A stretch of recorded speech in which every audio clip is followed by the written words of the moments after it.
सभी अपनी आंखें बंद करें और बहुत श्रद्धा से, बड़े विश्वास के साथ ओम शांति शांति शांति।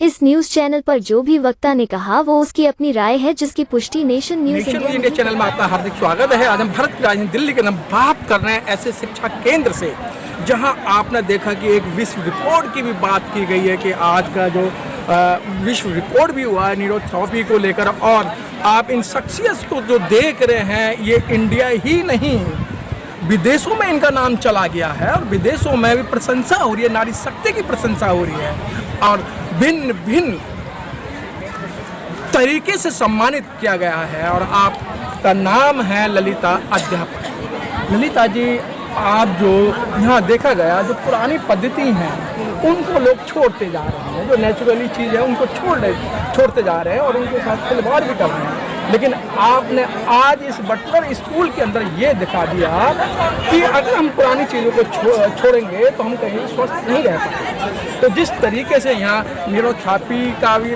प्रोग्राम हुआ, न्यूरोथेरेपी के माध्यम से आपने यहाँ कई हजारों पेशेंटों को ठीक किया, तो आप एक कहा जाता है कि एक नारी नहीं है तो आप एक विशेष एक योगदान देवी का भी आपको मिलना चाहिए। जी, क्या कहेंगे आज के बाद प्रोग्राम के बारे में? सबसे पहले मैं धन्यवाद करती हूँ न्यूज नेशन का, क्योंकि देश का चौथा स्तंभ है जो जागरूकता के अभियान में सबसे अग्रिम श्रेणी में होता है।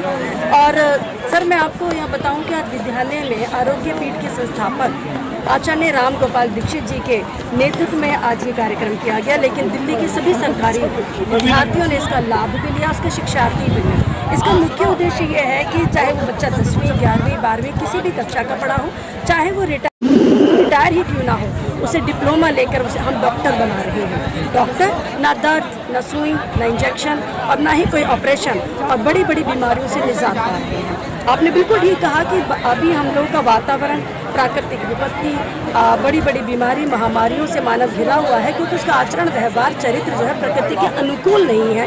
और ये पुरानी पद्धति फिर से लौट कर आई है कि हम कुछ पॉइंट्स दबाकर थेरेपी की तरह नाड़ी को पकड़कर उसके हम लोगों ने यहाँ पर पॉइंट्स थे। जो ऐसा इतिहास पहली बार बना है कि 5000 लोगों ने एक साथ इस थेरेपी का लाभ लिया है और सरकारी स्कूल के विद्यार्थियों ने उनका इलाज किया है। और मैं इसका अहम भूमिका रही, मैं मंच संचालिका भी रही और हम 5 दिन से इस कार्यक्रम के हर भाग में सम्मिलित हैं, उसकी साक्षी भी हैं। और देश ही नहीं, अभी तो विदेशों से 17 कंट्री से यहाँ लोग उपस्थित हुए हैं। अमेरिका से हैं, कनाडा से हैं, इटली से हैं, नेपाल से है, हर देशों से तो है ही, कई राज्यों से भी सम्मिलित है। और पहली बार मणिपुर में ऐसी यूनिवर्सिटी बनी है जहां पर आर्ट्स के बच्चे भी डॉक्टर बन सकते हैं। ललिता जी, बहुत अच्छी बात कही। और आजकल देखा जाता है कि बड़ी बड़ी डिग्री होंगी तो वहीं पेशेंट जाते हैं, MBBS, MD, so and so करके। लेकिन जो न्यूरोथेरेपी जो है, जो प्राकृतिक उपचार है, इसमें किसी डिग्री की जरूरत होती है या नहीं होती है? देखिए, बिना डिग्री के या मैं यूँ कहूँ कि बिना शिक्षा के शिक्षार्थी नहीं होते हैं और बिना प्रशिक्षण के कोई यही मैदान में उतर जाएगा, ये संभव ही नहीं है। तो मैं आपको बता दूं, पिछले 15 दिन से आचार्य जी की टीम, राम गोपाल जी की जो टीम है वो निरंतर कार्यरत है। विद्यालय में जाकर इन्होंने ट्रेनिंग दी है और इस विद्यालय में भी कई ट्रेनिंग बच्चों को दी गई। उसके बाद आज मैदान में उनको उतारा गया और फिर उन्होंने सबका इलाज किया है। और आज कई सारे वर्ल्ड रिकॉर्ड भी बने हैं। ओएसिस वर्ल्ड रिकॉर्ड बना है, हमारे यहाँ पे लिम्का बुक अवार्ड बना है, एशिया बुक अवार्ड बना है। और आप समझ ही सकते हैं कि इतिहास रच दिया है हमने आज में। लेकिन मैडम, वही देखा जाता है जहाँ जिन चीज़ों की ज़रूरत नहीं है वहाँ ये काम होता है। अगर मैं पार करूँ जहाँ आप रहते हैं, जहाँ पार के अंदर इन चीज़ों की बहुत बड़े पैमाने पर आवश्यकता है, क्योंकि अब चुने जाते तो स्टैंडर्ड इलाके चुने जाते हैं, वहाँ स्टैंडर्ड लोग होते हैं। लेकिन जहाँ गरीबों की ज़रूरत है वहाँ इस तरीके का काम नहीं होता। देखिए, अकेले में मानव का कोई प्रयोजन नहीं है। मैं अकेला ही सब करूँगा ये तो पॉसिबल ही नहीं है, आपका भी साथ चाहिए। मैं जमुना पार से हूँ और आज मेरे 70 बच्चे यहाँ उपस्थित हैं और शीघ्र ही आप देखेंगे कैसे। और वो सरकारी विद्यालय के बच्चे हैं जिनको प्रशिक्षण दिया गया है, आज प्रशस्ति पत्र भी दिया गया है और स्टैंप के साथ ये बताया गया है कि न्यूरोथेरेपिस्ट हो चुके हैं, अब न्यू संजय मर कॉलोनी के छात्र हैं, वहाँ इलाज करेंगे। उससे ज़्यादा मुझे लगता है कि आर्थिक स्थिति गड़बड़ किसी भी क्षेत्र की नहीं है, वहाँ भी इलाज होगा। और जहाँ जमुना से मैं हूँ तो आप समझ ही सकते हैं कि किस प्रकार से थेरेपी होगी और काफ़ी सारे लोग हैं जो यहाँ इलाज के लिए भी यमुना पार से ही आए हैं। तो इलाज के लिए अमीरी गरीबी नहीं, बहुत चाहिए। यदि आज मैं देखती हूँ जो बड़े बड़े एलोपैथी डॉक्टर, बड़े बड़े सर्जन हैं, ऐसे सुनने में आता है कि 2 रुपए की गोली को वो 200 लाख में बिक रही है। तो ये लूट पाट का जो माहौल है, ऐसे में ये जो वरदान के रूप में हमें मिला है न्यूरोथेरेपी, इसकी मूल आवश्यकता है। भारत विश्व गुरु की यदि पूंजी यदि हाथ लगी है तो न्यूरोथेरेपी के माध्यम से लगी है। सभी स्वस्थ होंगे तो सभी समृद्ध होंगे, समृद्ध होंगे तो हम सुखी होंगे। ललिता जी, फिर एक मेरे क्वेश्चन जहन में रहा है, आप स्कूल में इतनी मेहनत करती हैं, स्कूल में भी आपने कई अवार्ड जीते हैं, उसके बावजूद आप अपनी फैमिली को भी देखती हैं, फिर आप इतना समय कैसे निकालते हैं? लोगों के दिल और दिमाग में ललिता अध्यापक छा जाती हैं। देखिए, जहाँ चाह वहाँ रहा, और चुनौतियाँ तो सभी के क्षेत्र में होती ही हैं। निर्भर करता हमारी दृष्टि पर कि हमें समाज की सबसे छोटी इकाई मेरा परिवार है। परिवार के निर्वहन के बाद मुझे लगता है आजू बाजू के हमारा समाज, राज्य और देश, और इसी क्रम में ही अखंड समाज, सार्वभौम व्यवस्था, वसुधैव कुटुंब की हम बात करते हैं, तो इसी पद्धति से वो संभव है।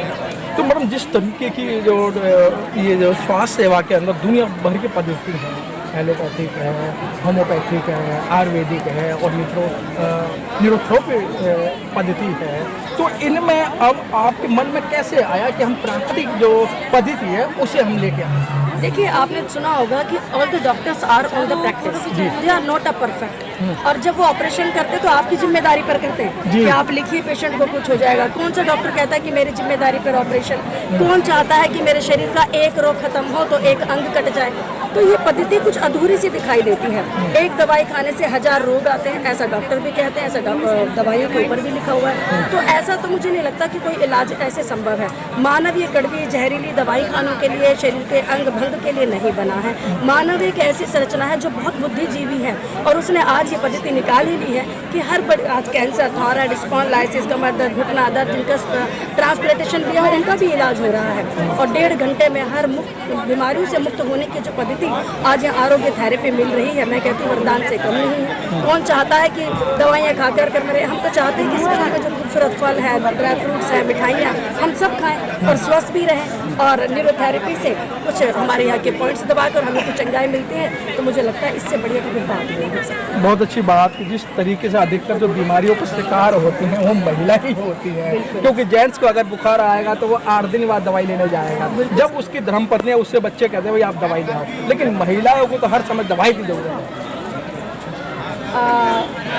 कुछ असहमत सी बात है। मैं कहूँगी कि महिला में जितनी सहन शक्ति है, जो हर महीने महिला तकलीफ सहती है, शायद पुरुष को कभी उसका अंदाजा भी नहीं होगा, और उसके लिए कभी कोई महिला दवाई नहीं लेती है। बीमारी में भी जहाँ वो अधिकार्यालय में है तो वहाँ भी काम करती हैं, परिवार में है तो वहाँ अपने कार्य क्षेत्र से आके दूसरा परिवार की जिम्मेदारी लेती है, दोहरी जिम्मेदारी। और मैं देखती हूँ कई बार हालत नाजुक होने के बाद भी यदि घर में मेहमान आते हैं तो किचन को भी संभालती है। तो मल्टीटास्किंग के साथ साथ तो मुझे लगता है कि कहीं ना कहीं सर दर्द, कमर दर्द, और वो परिवार का ध्यान रखते रखते कहीं अपना ध्यान छोड़ देती है कि पहले ये खा ले, इनको मिल जाए, और अंत में वो अपनी बात करती है। तो ऐसा समर्पण, ऐसा संयम, जब नारी तो कहते हैं कि दुर्गा के रूप में है, शक्ति के रूप में है, जिससे सृष्टि चल ही रही है, तो ऐसा नहीं है, वो सहन करती है। हाँ, मैं ये जरूर कहना चाहूँगी कि वो अपने परिवार के स्वास्थ्य के लिए निछावर है, सर्वस्व निछावर करती है, उसमें एक कड़ी को अपने स्वास्थ्य को भी निछावर कर देती है। ललिता जी, चलते चलते जिस तरीके से आप रिकॉर्ड पे रिकॉर्ड कायम कर रहे हैं, अगला पड़ाव कब होगा और अगला पड़ाव जो होगा उसका रिकॉर्ड क्या होगा? देखिए, मानव को जहाँ सेवा का कार्य मिले वो कर लेना चाहिए। मैं समझती हूँ कि देश की, राज्य की, परिवार की, समाज की सेवा के लिए किसी पद की आवश्यकता नहीं है। आपकी इच्छा होनी चाहिए, और उस इच्छा के अनुसार आप किसी भी जगह पर, किसी भी स्थान पर मानव की सेवा कर सकते हैं, वो चाहे वो कोई भी क्षेत्र हो, शिक्षा का हो। क्या आवश्यक है कि विद्यालय में जाकर आप पढ़ाइए? आप गरीब क्षेत्र में जाकर देखिए, बहुत से बच्चे जो स्कूल जाते ही नहीं है, जाने की इच्छा ही नहीं रखते हैं, जाने की स्थिति भी नहीं है, आर्थिक स्थिति कमजोर, और बड़े बड़े रिटायर मैं देखती हूँ विद्वान लोग घर बैठे इनिशिएटिव है उनका उपयोग होना चाहिए। वो धरोहर है देश की, उन्हें निकलना चाहिए समाज में। और ऐसे बच्चों को उन्हें, मैं कहती हूँ ईच वन टीच वन की जो पद्धति संजय जी की थी, आज वो होनी चाहिए। तो मेरा देश क्यों करना साक्षर होगा, क्यों करना विश्व गुरु की उपाधि पर होगा। तो पद के लिए ना जाए, सेवा के लिए जाए। बहुत अच्छी बात। देख रहे हैं कि शब्द का जो इस्तेमाल किया जाता है ललिता अध्यापक द्वारा, शब्द नहीं, ऐसा लगता है कि जैसे फूल गिर रहे हैं। अगर कोई गुस्से में भी अगर रिपोर्टर अगर कोई क्वेश्चन करता है तो उनके शब्द सुनकर उनका जो क्वेश्चन ही भयभीत हो जाते हैं। और जिस तरीके से रिकॉर्ड पे रिकॉर्ड कायम करे जा रही हैं और आज जो विश्व रिकॉर्ड जो कायम किया है वो कोई मान्य नहीं रखता है। और महिला शक्ति का जो नाम लिया जाता है वो इसी तरीके की ललिता अध्यापक जैसी महिलाएं होती हैं जो रिकॉर्ड कायम करती हैं। कैमरामैन राजेंद्र बब्बल के साथ मनोज पिप्पल, नेशन न्यूज।